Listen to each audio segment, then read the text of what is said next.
నమస్కారం వార్తలకు స్వాగతం ముఖ్యాంశాలు భారత్ ఫ్రెంచ్ మధ్య పునరుత్పాదక ఇంధన రంగంలో ఒప్పందాలకు గ్రీన్ సిగ్నల్ 2030 నాటికి 450 గిగావాట్ల ఉత్పాదకతకు చేరడమే లక్ష్యమన్న ప్రధాని నరేంద్ర మోదీ. ఢిల్లీలోని ఆర్మీ ఆసుపత్రిలో కోవిడ్ టీకా తీసుకున్న రాష్ట్రపతి. అర్హులైన పౌరులందరూ వ్యాక్సిన్ వేయించుకోవాలని కోరిన రామ్నాథ్ కోవింద్. ఇక నుంచి 24 గంటలు ప్రజలకు అందుబాటులో కోవిడ్ వ్యాక్సిన్. కేంద్ర ఆరోగ్య శాఖ మంత్రి హర్షవర్ధన్ వెల్లడి. ఐసెట్ షెడ్యూల్ను విడుదల చేసిన ఉన్నత విద్యా మండలి. ఏప్రిల్ 7 నుంచి జూన్ 15 వరకు ఆన్లైన్లో దరఖాస్తు చేసుకునే అవకాశం. సోషల్ కామర్స్ ప్లాట్ఫామ్ ద్వారా మహిళా ఔత్సాహికులకు మార్కెట్ సదుపాయం. మీషోతో వీహబ్ అవగాహన ఒప్పందం సందర్భంగా మంత్రి కేటీఆర్ వెల్లడి. కరోనా వ్యాప్తి పట్ల ప్రజలు అప్రమత్తంగా ఉండాలి. విధిగా మాస్కును ధరించడం, ఇతరులతో మాట్లాడేటప్పుడు కనీసం 6 అడుగుల భౌతిక దూరం పాటించాలి. తరచూ చేతులను శుభ్రంగా కడుక్కోవడం, వైద్యులు సూచించిన విధంగా ముందస్తు జాగ్రత్త చర్యలు పాటించడం ద్వారా కరోనాను నిరోధించవచ్చు. వివరాలు చూద్దాం. ప్రధానమంత్రి నరేంద్ర మోదీ అధ్యక్షతన కేంద్ర మంత్రివర్గ సమావేశం జరిగింది. పునరుత్పాదక ఇంధన సహకార రంగంలో భారత్ ఫ్రెంచ్ రిపబ్లిక్ మధ్య అవగాహన ఒప్పందానికి కేంద్ర కేబినెట్ ఆమోదించింది. ఈ అవగాహన ఒప్పందం జనవరి 2021లో జరిగింది. పరస్పర ప్రయోజనం, సమానత్వం, పరస్పర సహకారంతో కొత్త పునరుత్పాదక ఇంధన రంగంలో ద్వైపాక్షిక సహకారాన్ని ప్రోత్సహించడం అవగాహన ఒప్పందం లక్ష్యమని పేర్కొంది. సౌర, గాలి, హైడ్రోజన్, బయోమాస్ శక్తికి సంబంధించిన సాంకేతికత మార్పిడితో ఉభయ దేశాలు ప్రయోజనం పొందాలనే ఉద్దేశ్యంతో ఒప్పందం కుదిరిందని మంత్రివర్గం వెల్లడించింది. ఈ అవగాహన ఒప్పందం ప్రకారం శాస్త్రీయ, సాంకేతిక సిబ్బంది మార్పిడి, శిక్షణా కార్యక్రమాలు నిరంతరం కొనసాగుతాయి. అదేవిధంగా శాస్త్రీయ, సాంకేతిక సమాచారం, డేటా మార్పిడికి దోహదపడనుంది. వర్క్షాప్లు, సెమినార్లు నిర్వహించడం, సంబంధిత సంస్థ ద్వారా పరికరాల బదిలీ, పరిజ్ఞానం పంచుకోవడం, సాంకేతికతను ఇచ్చిపుచ్చుకోవడం జరుగుతుంది. ఉమ్మడి పరిశోధనలు, సాంకేతిక ప్రాజెక్టుల అభివృద్ధికి దోహదపడే విధంగా అవగాహన ఒప్పందం కుదిరింది. ఈ అవగాహన ఒప్పందం పునరుత్పాదక ఇంధన రంగంలో సాంకేతిక పరిజ్ఞానం అభివృద్ధికి సహాయపడుతుంది. తద్వారా 2030 నాటికి 450 గిగావాట్ల స్థాపిత పునరుత్పాదక ఇంధన సామర్థ్యం అనే ప్రతిష్టాత్మక లక్ష్యాన్ని సాధించే ప్రక్రియకు సహాయపడుతుందని ప్రభుత్వం తెలిపింది. రాష్ట్రపతి రామ్నాథ్ కోవింద్ ఢిల్లీలోని ఆర్మీ రీసెర్చ్ అండ్ రిఫరల్ ఆసుపత్రిలో కోవిడ్ టీకా తీసుకున్నారు. రాష్ట్రపతి వెంట ఆయన కుమార్తె కూడా ఉన్నారు. ఈ ఫోటోలను రాష్ట్రపతి ట్విట్టర్ ఖాతాలో పోస్ట్ చేశారు. చరిత్రలో అతిపెద్ద టీకా పంపిణీ కార్యక్రమాన్ని విజయవంతంగా కొనసాగిస్తున్నందుకు వైద్యులు, నర్సులు, ఆరోగ్య కార్యకర్తలకు రామ్నాథ్ కోవింద్ కృతజ్ఞతలు తెలియజేశారు. అర్హులైన పౌరులందరూ వ్యాక్సిన్ వేయించుకోవాలని కోరారు.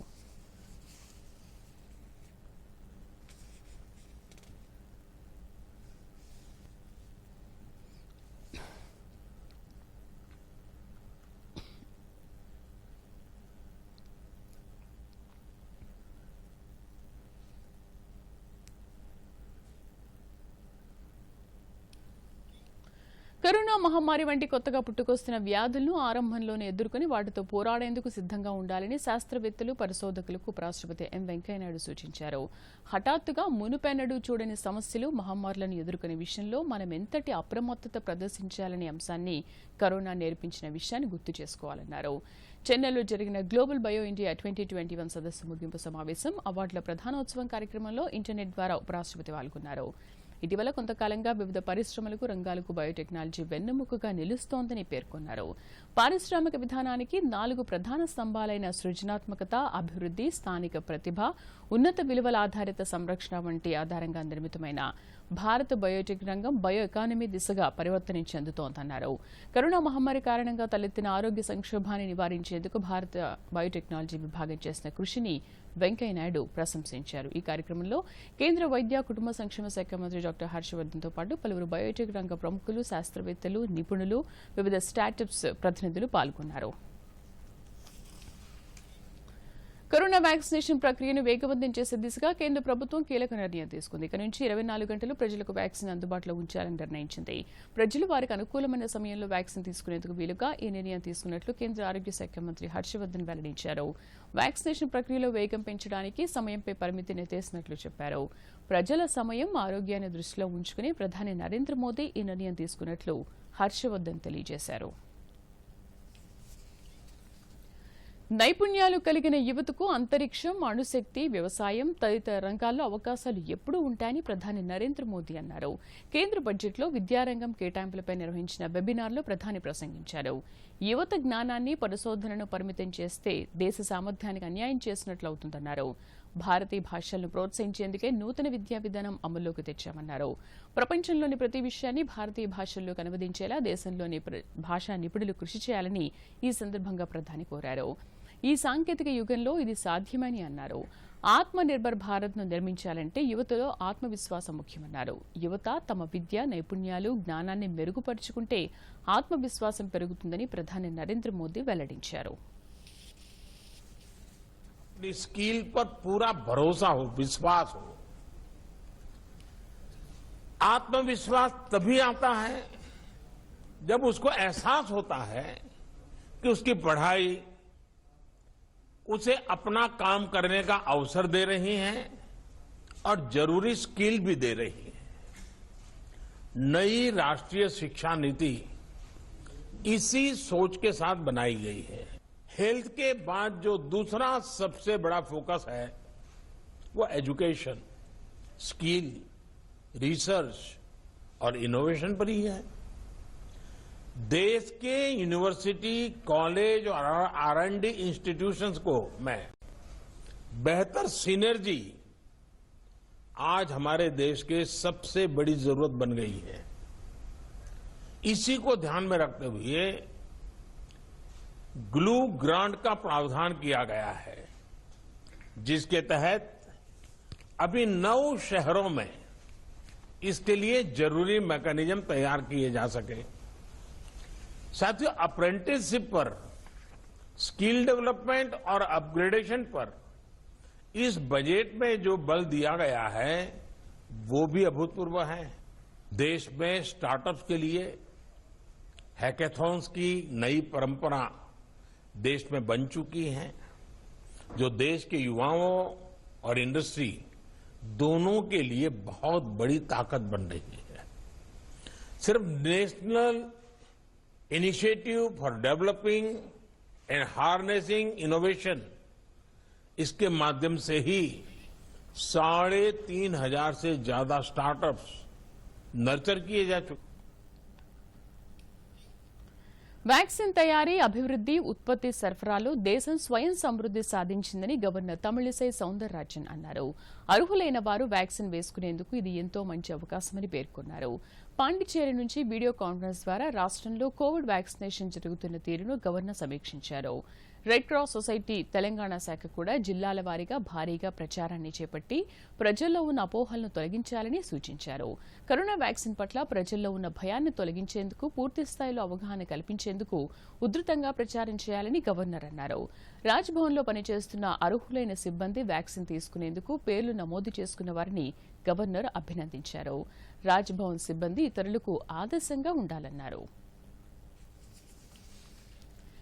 యాదాద్రి శ్రీ లక్ష్మీ నరసింహస్వామి ఆలయాన్ని ముఖ్యమంత్రి కె చంద్రశేఖరరావు సందర్శిస్తారు. ప్రధాన ఆలయంతో పాటు కొండపైన పనులు పూర్తిగా ఉండడంతో ప్రారంభోత్సవానికి ముహూర్తం నిర్ణయించాల్సి ఉంది. ఈ క్రమంలో ఆలయాన్ని సందర్శించి స్వయంగా పరిశీలించాలని సీఎం కేసీఆర్ భావిస్తున్నట్లు అధికార వర్గాలు తెలిపాయి.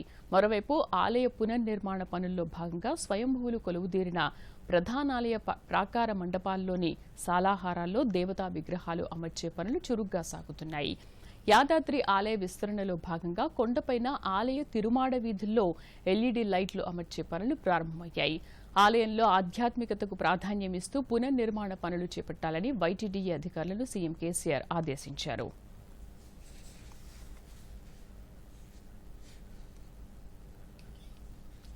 రాష్ట్రంలోని మహిళా ఔత్సాహికులకు మార్కెట్ సదుపాయం కల్పించేందుకు సోషల్ కామర్స్ ప్లాట్ఫామ్ మీషోతో వీహబ్ అవగాహన ఒప్పందం కుదుర్చుకుంది. స్త్రీ శిశు సంక్షేమ శాఖ మంత్రి సత్యవతి రాథోడ్ ఆధ్వర్యంలో వీహబ్ సీఈఓ దీప్తి రావుల, మీషో సీఈఓ విదిల్తా ఒప్పందంపై సంతకాలు చేశారు. అనంతరం ఐటీ పరిశ్రమల శాఖ మంత్రి కేటీఆర్తో భేటీ అయ్యారు. ఈ సందర్భంగా మంత్రి కేటీఆర్ మాట్లాడుతూ మార్కెట్ సదుపాయం కల్పించడం ద్వారా మహిళలకు ఆర్థిక స్వాతంత్ర్యం కల్పించేందుకు ఈ ఒప్పందం ఉపయోగపడనుందన్నారు. చిన్న తరహా మహిళా వ్యాపారులకు ఈ ఒప్పందం వల్ల అధిక ప్రయోజనం కలగనుందని వివరించారు. వస్తువుల లిస్టింగ్, ఉచిత క్యాటలాగింగ్ సదుపాయం, మార్కెట్ సదుపాయం కల్పించడంలో మీషో సహాయపడనుందన్నారు. ఈ ఒప్పందం ద్వారా మీషో ప్లాట్ఫామ్పై తెలంగాణలోని అంకురాలు నమోదు కానున్నాయని పేర్కొన్నారు. మహిళలకు సాధికారత కలిగించినప్పుడే అన్ని రంగాల్లో మహిళలు మంచి ఫలితాలు సాధిస్తారని హిమాచల్ ప్రదేశ్ గవర్నర్ బండారు దత్తాత్రేయ అన్నారు. తెలంగాణ సైకాలజీ అసోసియేషన్ ఆధ్వర్యంలో అంతర్జాతీయ మహిళా దినోత్సవ వేడుకలు హైదరాబాద్లో ఘనంగా జరిగాయి. ఆదేశ్ నగర్లోని బిర్లా సైన్స్ ఆడిటోరియంలో మహిళా దినోత్సవ కార్యక్రమాన్ని నిర్వహించారు. బండారు దత్తాత్రేయతో పాటు తెలంగాణ మహిళా కమిషనర్ చైర్పర్సన్ సునీతా లక్ష్మారెడ్డి, మహిళా కమిషన్ మాజీ చైర్పర్సన్ త్రిపురనేని వెంకటరత్నం తదితరులు పాల్గొన్నారు. వివిధ రంగాల్లో ప్రతిభ కనబర్చిన మహిళలను దత్తాత్రేయ సత్కరించారు.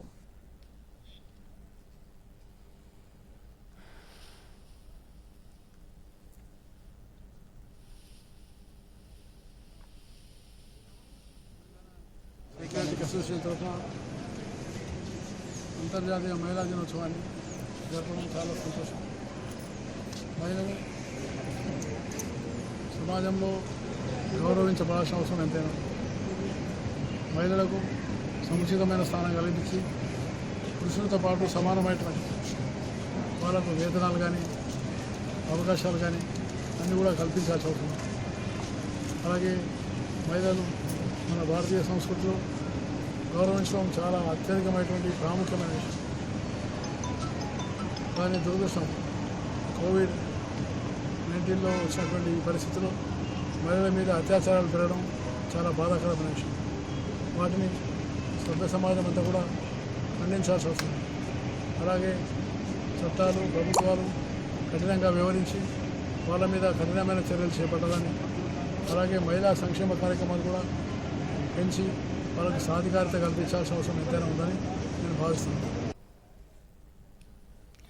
నాబార్డ్ తెలంగాణ రీజియన్ ఆధ్వర్యాన హైదరాబాద్లో ఏర్పాటు చేసిన చేనేత హస్తకళల డెక్కన్ హాట్ ఎగ్జిబిషన్ ను పంచాయతీరాజ్ గ్రామీణాభివృద్ధి శాఖ ముఖ్య కార్యదర్శి సందీప్ కుమార్ సుల్తానియా ప్రారంభించారు. ఈ నెల 8 వరకు కొనసాగనున్న ఈ ఎగ్జిబిషన్ లో 50 స్టాల్స్ ఏర్పాటు చేశారు. గుజరాత్, ఆంధ్రప్రదేశ్, ఒడిశా, తమిళనాడు, కర్ణాటక, ఉత్తరప్రదేశ్, హర్యానా, మధ్యప్రదేశ్, ఛత్తీస్గఢ్, తెలంగాణ రాష్ట్రాల గ్రామీణ ఉత్పత్తులను ప్రదర్శిస్తున్నారు. రిజర్వ్ బ్యాంకు ప్రాంతీయ సంచాలకులు Nikhila, SLBC convener Kishan Sharma, TS cab అధ్యక్షుడు రవీందర్రావు తదితరులు కార్యక్రమంలో పాల్గొన్నారు. దేశవ్యాప్తంగా ఉన్న నిరుపేద సెల్ఫ్ హెల్ప్ గ్రూప్ మహిళలకు ఇలాంటి ప్రదర్శనలు అనేక అవకాశాలను కల్పిస్తున్నాయని సందీప్ కుమార్ సుల్తానియా అన్నారు. మహిళలు తమ ప్రతిభను ప్రదర్శించే అవకాశం కల్పించడంలో నాబార్డ్ కృషి అభినందనీయమన్నారు. నాబార్డ్ సేజీఎం వైకేరావు మాట్లాడుతూ 2014 నుండి ఇలాంటి ప్రదర్శనలు ఏర్పాటు చేస్తున్నామని, ప్రతి ప్రదర్శనలో 70 లక్షల రూపాయల వరకు వ్యాపారం జరుగుతుందన్నారు. And to NABARD. We will try in that in future we don't cause such kind of inconvenience to you. So I wish all the best to NABARD and to all the entrepreneurs who are here. And I declare this Deccan Heart to be open. Thank you very much. It employs about 7 million people directly or indirectly to the all India level, and this includes I think 50% of which are women. So it is very heartening to note that, and there are more women in the household industry than in the registered small scale or cottage units. The sector, especially in the rural areas, has traditionally been less organized and has a lot of problems in relation to education, low capital, poor exposure to new technologies, absence of market intelligence, and a poor institutional framework. All these have hampered the growth of the sector. But a number of schemes have been introduced by the central and state governments to promote handlooms and the handicraft sector, and these schemes address the training and capacity building in addition to provision of finance and credit, technology and skill upgradation, marketing issues, etc. of the sector. Telangana is a very important state as far as the handloom sector is concerned. It's famous for its Pochampalli, Ikat, Gadwal, Narayanpet sarees, varieties from Warangal, and I see a lot of such. తెలంగాణలో MBA, MCA ప్రవేశాల కోసం నిర్వహించే ICET schedule విడుదలైంది. ఈ ఏడాది ఆగస్టులో ICET ను నిర్వహించనున్నట్లు ఉన్నత విద్యామండలి ప్రకటించింది. ఏప్రిల్ 4వ తేదీన నోటిఫికేషన్ విడుదల చేయనున్నట్లు తెలిపింది. ఏప్రిల్ 7 నుంచి జూన్ 15వ తేదీ వరకు ఆన్లైన్లో దరఖాస్తులు చేసుకునేందుకు అవకాశం కల్పించింది. ఆలస్య రుసుంతో జూలై 30 వరకు దరఖాస్తులు సమర్పించవచ్చునని కన్వీనర్ రాజిరెడ్డి తెలిపారు. ఆగస్టులో 2 రోజుల పాటు రాష్ట్రంలోని 14 పట్టణాల్లో ఐసెట్ పరీక్ష జరగనుంది. తెలంగాణ సమగ్రాభివృద్ధి లక్ష్యంగా ప్రభుత్వం అన్ని రంగాల్లో ప్రగతిదాయకమైన ఫలితాలు రాబట్టడానికి కృషి చేస్తోందని గ్రామీణాభివృద్ధి శాఖ మంత్రి ఎర్రబెల్లి దయాకర్రావు తెలిపారు. జనగామలో ఆయన ఈరోజు మీడియాతో మాట్లాడుతూ ఎన్నికల సమయంలో తెలంగాణ రాష్ట్ర సమితి ఇచ్చిన హామీల్లో 80% వరకు అమలు పరిచామన్నారు. మరో 20% హామీలు అమలు వివిధ దశల్లో ఉందని తెలిపారు. గత 6 సంవత్సరాల్లో 1,30,000కు పైగా ఉద్యోగాలు ఇచ్చామన్నారు. ప్రైవేటు రంగంలో ఉపాధి కల్పనకు పెద్ద ఎత్తున పెట్టుబడులు ప్రోత్సహిస్తున్నామని పేర్కొన్నారు. రాష్ట్రం ఇప్పటికే అన్ని రంగాల్లో ముందంజలో ఉందన్నారు. రాష్ట్రాభివృద్ధి, ప్రజా సంక్షేమం కోసం నిరంతరం పాటుపడుతున్న తెలంగాణ రాష్ట్ర సమితికి రాబోవు ఎమ్మెల్సీ ఎన్నికల్లో మద్దతివ్వాలని ఆయన పట్టభద్రులను కోరారు. 2 లక్షల తెలంగాణ రాష్ట్రం ఆదాయం 6 ఏళ్లలో 2,72,000 కోట్లు మన ఆదాయం తెలంగాణ రాష్ట్రం నుంచి పెట్టాం. ఇండియాలో నెంబర్ 1 మన తెలంగాణ రాష్ట్రం నుంచి కేంద్ర ప్రభుత్వం కట్టిన పన్ను రూపాయలు, వివిధ రూపాయలు, GST రూపాయలు మనకిచ్చింది 1,50,000 కోట్లు. ఇంకా 1,20,000 కోట్లు బాకీ. ఏ ఆదాయం లేని వేరే రాష్ట్రాలకు, బీజేపీ పరిపాలించే రాష్ట్రాలకు మన డబ్బంతా మళ్ళీ ఇస్తారు. ఒక్కటి కూడా కేంద్రం మన ప్రాజెక్టు కానీ మనకిక్కడ సాయం చేసినట్టు లేదు. ఉద్యోగాలలో అన్ని ఒక ప్రణాళిక పరంగా రాజ్యాంగంలో చట్టం తీసుకొస్తే దాన్ని తొక్కి పారేస్తున్నావు కదా నువ్వు. మొత్తం ప్రైవేటీకరణ చేసిన తర్వాత ఇంకా రిజర్వేషన్లు ఎక్కడ ఉంటాయి? ఇవన్నీ ఆలోచించాలి. నిజామాబాద్లో పశువు తీసుకొస్తారని ప్రామిస్ చేసి ఎన్నికలలో కాగితం రాసి ఇచ్చారు. ప్రామిసర్ నోట్లు రాసి ఒక్కటి మీరు చేసిండ్రా? మీరు ఏదన్నా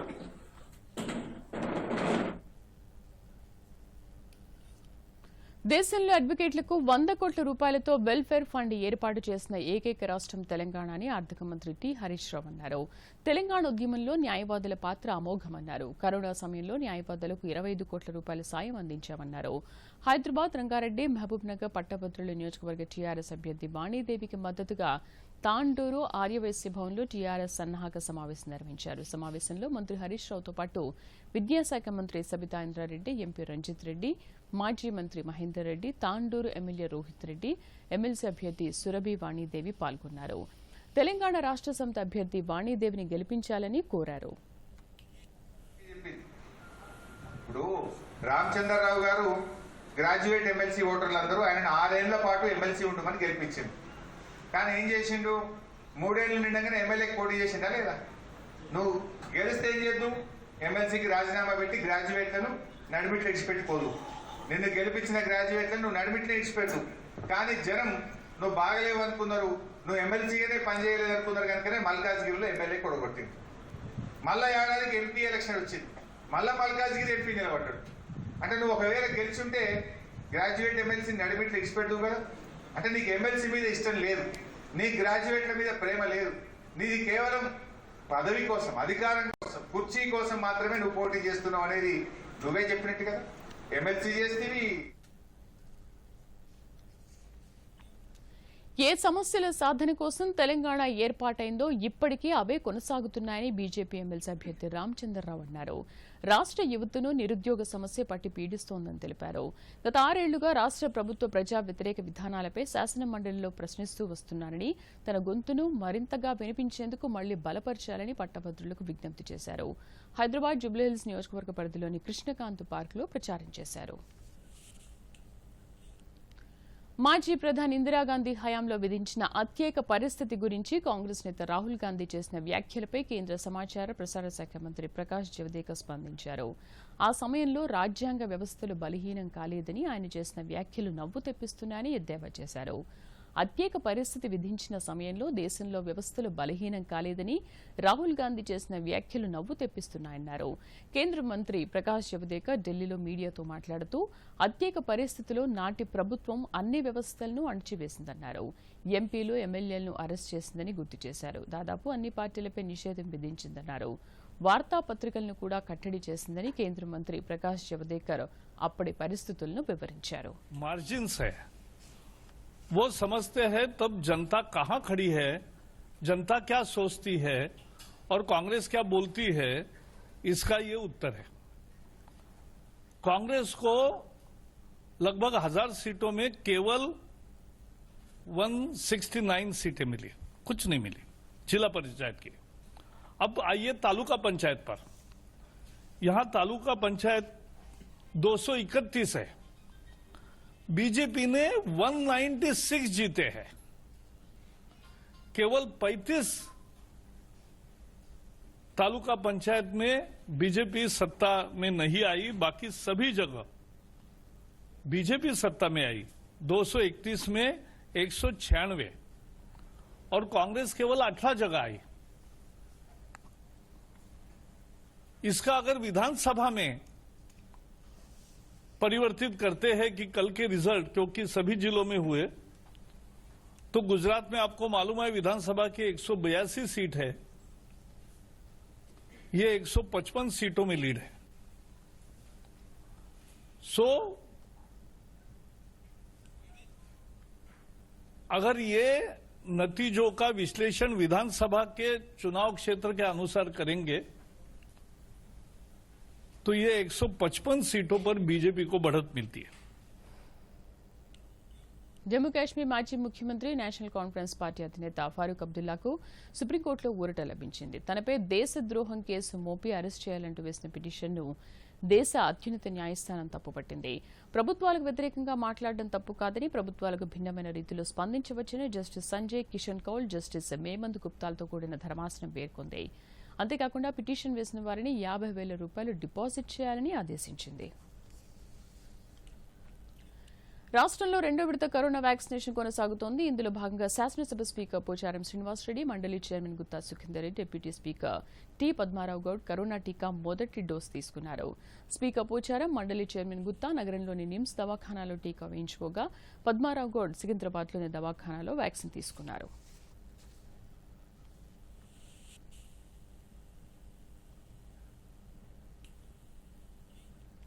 ప్రపంచ వన్యప్రాణి దినోత్సవాన్ని ఈరోజు హైదరాబాద్లోని నెహ్రూ జులాజికల్ పార్క్లో జరుపుకున్నారు. ఈ సందర్భంగా రీజన్ ఫర్ వైల్డ్ లైఫ్ డిస్ట్రిక్షన్ అనే అంశంపై డ్రాయింగ్ పోస్టర్ తయారీ పోటీలు నిర్వహించారు. జూ సందర్శకుల్లో చెట్ల పెంపకం కార్యక్రమం నిర్వహించారు. డ్రాయింగ్ పోస్టర్ తయారీ పోటీలో సుమారు 30 మంది సందర్శకులు పాల్గొన్నారు. చెట్ల పెంపకం కార్యక్రమంలో 25 మంది పాల్గొన్నారు. అనంతరం విజేతలకు బహుమతుల్ని ప్రదానం చేశారు. ఈ సందర్భంగా Hyderabad Nehru zoological park curator BBL Subhadra Devi మాట్లాడుతూ వన్యప్రాణుల విద్యను ప్రోత్సహించడంలో హైదరాబాద్ నెహ్రూ జులాజికల్ పార్క్ ముందంజలో ఉందన్నారు. వన్యప్రాణుల సంరక్షణ, జంతువుల ప్రవర్తనపై సందర్శకులు సరైన అవగాహన పెంపొందించుకునేందుకు జూ పార్క్ అద్భుతమైన ప్రదేశమన్నారు.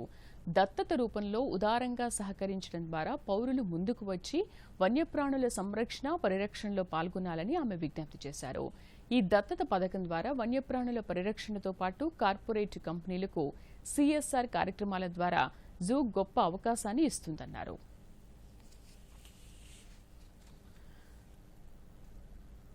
ప్రపంచ వన్యప్రాణుల దినోత్సవం. వన్యప్రాణి అంటే మిగతా వివరాలు చూద్దాం. కరోనా నిరోధక టీకా కోవాక్సిన్ 3వ దశ క్లినికల్ ట్రయల్స్ ఫలితాలను భారత బయోటెక్ ప్రకటించింది. కరోనాను నివారించడంలో కోవాక్సిన్ మధ్యంతర క్లినికల్ సామర్థ్యం 80% అని ఆ సంస్థ వెల్లడించింది. యూకే రకం కరోనా వైరస్ పై కూడా కోవాక్సిన్ సమర్థంగా పనిచేస్తున్నట్లు భారత బయోటెక్ తెలిపింది. మరింత సమాచారంతో పాటు తుది విశ్లేషణ చేయడానికి కావాల్సిన 130 కేసులు నిర్ధారణ అయ్యే వరకు టీకాపై క్లినికల్ ట్రయల్స్ కొనసాగుతాయని భారత బయోటెక్ స్పష్టం చేసింది. మొదటి 2, 3 దశ క్లినికల్ ట్రయల్స్ 27,000 మంది వాలంటీర్లపై పరీక్షలు నిర్వహించామని, 3వ దశలో 25,800 మంది వాలంటీర్లపై పరీక్షలు నిర్వహించామని భారత బయోటెక్ పేర్కొంది.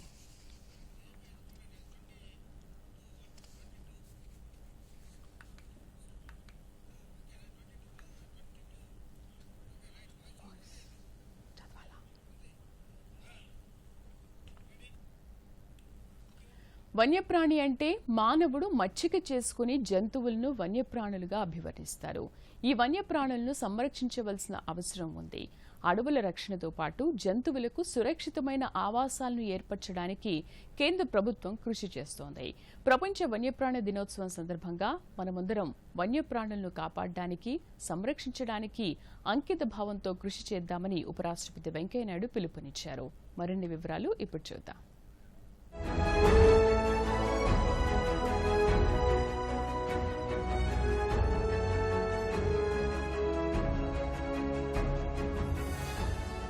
వన్యప్రాణులను సంరక్షించడం కోసం ప్రత్యేకంగా అనేక సంస్థలు పనిచేస్తున్నాయి. భూమిపైన గల భౌతిక పరిసరాలను, మొక్కల సమాజాన్ని కాపాడడం, జన్యువు వైవిధ్యం జాగ్రత్తపరచడానికి అన్ని జాతుల మొక్కలను, జంతువులను కాపాడడం కోసం ప్రపంచమంతటా కార్యాచరణ అమలవుతోంది. అనేక దేశాల వారు వన్యప్రాణుల ప్రాముఖ్యతను తెలియజేయడానికి వన్యప్రాణులను జాతీయ జంతువులుగా గుర్తించారు. భారతదేశం పులి, ఆస్ట్రేలియా కంగారును జాతీయ జంతువుగా గుర్తించాయి. వన్యప్రాణుల విలువకు కారణాలు అనేకం. వన్యప్రాణి సంరక్షణ విషయంలో ప్రభుత్వం అవలంబిస్తున్న మెతక వైఖరి కారణంగా అరుదైన జంతువులు అంతరించిపోతున్నాయని జంతు ప్రేమికులు ఆవేదన వ్యక్తం చేస్తున్నారు.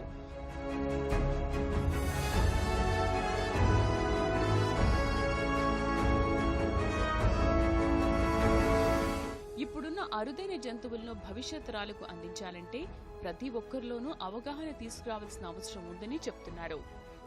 పెరుగుతున్న జనాభాతో పాటు మనిషి ఆధునిక పోకడల కారణంగా అడవులు అన్యాక్రాంతమవుతున్నాయి.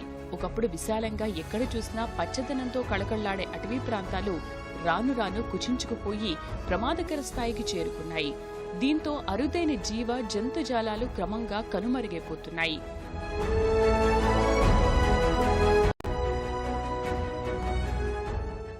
వన్యప్రాణి సంరక్షణ చట్టానికి తూట్లు పొడుస్తూ అటవీ ప్రాణుల వేట యథేచ్ఛగా జరుగుతోంది. దుప్పిలు, అడవి పందులు, కుందేళ్లు, నెమళ్లు తదితర జంతుజాలాన్ని నిర్దాక్షిణ్యంగా వేటాడి వాటి మాంసాన్ని విక్రయిస్తున్నారు. కొన్ని జంతువుల చర్మాలకు డిమాండ్ పెరగడంతో వాటిని భూస్వాములు, అధికారులకు అధిక ధరకు అమ్మి సొమ్ము చేసుకుంటున్నాయి. పక్షుల వేట సరే, వన్యప్రాణి సంరక్షణకు కేంద్ర ప్రభుత్వం 1972లో వన్యప్రాణి సంరక్షణ చట్టాన్ని రూపొందించింది. కొన్ని వన్యప్రాణి సంరక్షణ కేంద్రాలు ప్రత్యేకించి కొన్ని జంతువులకు ప్రసిద్ధి. దేశంలో అడవుల పరిరక్షణ, అభివృద్ధి, విద్య, పరిశోధన కోసం డెహ్రాడూన్లో 1987లో భారత అటవీ పరిశోధన విద్యా మండలిని స్థాపించారు. దేశంలో వన్యప్రాణుల రక్షణ కోసం అన్ని స్థాయిల్లో చర్యలు తీసుకుంటున్నారు.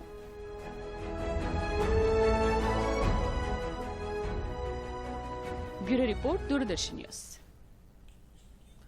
ఐటీఐఆర్ గురించి బీజేపీ అధ్యక్షుడు బండి సంజయ్ రాసిన లేఖ ఒక అబద్దాల జాతర అని తెలంగాణ రాష్ట్ర సమితి వర్కింగ్ ప్రెసిడెంట్ మంత్రి కె తారక రామారావు అన్నారు.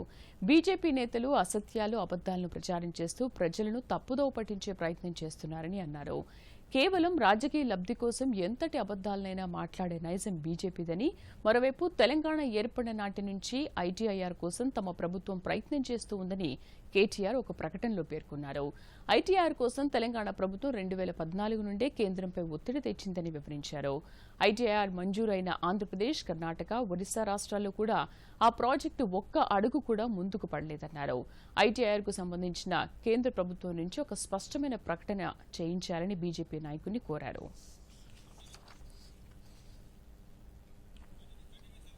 జర్నలిస్టుల సమస్యలపై ప్రభుత్వం చిత్తశుద్దితో ఉందని మున్సిపల్, ఐటీ శాఖల మంత్రి కేటీఆర్ దేశంలో ఏ ప్రెస్ అకాడమీ కూడా పనిచేయని విధంగా తెలంగాణ మీడియా అకాడమీ జర్నలిస్టుల కోసం పనిచేస్తోందన్నారు. ప్రభుత్వ సహకారంతో అనేక రకాలుగా సహాయ సహకారాలు అందిస్తోందని గుర్తు చేశారు. మంత్రి కేటీఆర్తో ప్రెస్ అకాడమీ చైర్మన్ అల్లం నారాయణ జర్నలిస్టుల సమస్యలపై చర్చించారు. ఈ సందర్భంగా మంత్రి మాట్లాడుతూ సమస్యలన్నింటినీ కొలిక్కి తీసుకొచ్చే ప్రయత్నం చేస్తామని హామీ ఇచ్చారు. ఇళ్ల సమస్య పరిష్కారానికి ముఖ్యమంత్రి కేసీఆర్ సుముఖంగా ఉన్నారన్నారు. ముఖ్యాంశాలతో వార్తలు ముగిద్దాం. నమస్కారం. దూరదర్శన్ యాదగిరి వార్తల్ని ఇప్పుడు సోషల్ మీడియాలో కూడా చూడొచ్చు. యూట్యూబ్ అయితే డిడి న్యూస్ తెలంగాణ, ట్విట్టర్ వేదిక అయితే DD news Telangana @DD Yadagiri news, Facebook అయితే డిడి న్యూస్ తెలంగాణ. లైక్ చేయండి, షేర్ చేయండి, సబ్స్క్రైబ్ చేయండి. భారత్, ఫ్రెంచ్ మధ్య పునరుత్పాదక ఇంధన రంగంలో ఒప్పందాలకు గ్రీన్ సిగ్నల్.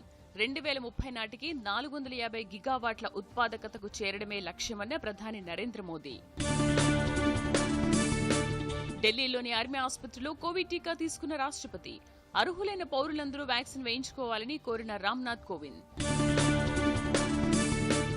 ఇక నుంచి 24 గంటలు ప్రజలకు అందుబాటులో కోవిడ్ వ్యాక్సిన్. కేంద్ర ఆరోగ్య శాఖ మంత్రి హర్షవర్ధన్ వెల్లడి. ఐసెట్ షెడ్యూల్ను విడుదల చేసిన ఉన్నత విద్యా మండలి. ఏప్రిల్ 7 నుంచి జూన్ 15 వరకు ఆన్లైన్లో దరఖాస్తు చేసుకునే అవకాశం. సోషల్ కామర్స్ ప్లాట్ఫామ్ ద్వారా మహిళా ఔత్సాహికులకు మార్కెట్ సదుపాయం. మీషోతో వీహబ్ అవగాహన ఒప్పందం సందర్భంగా మంత్రి కేటీఆర్ వెల్లడి.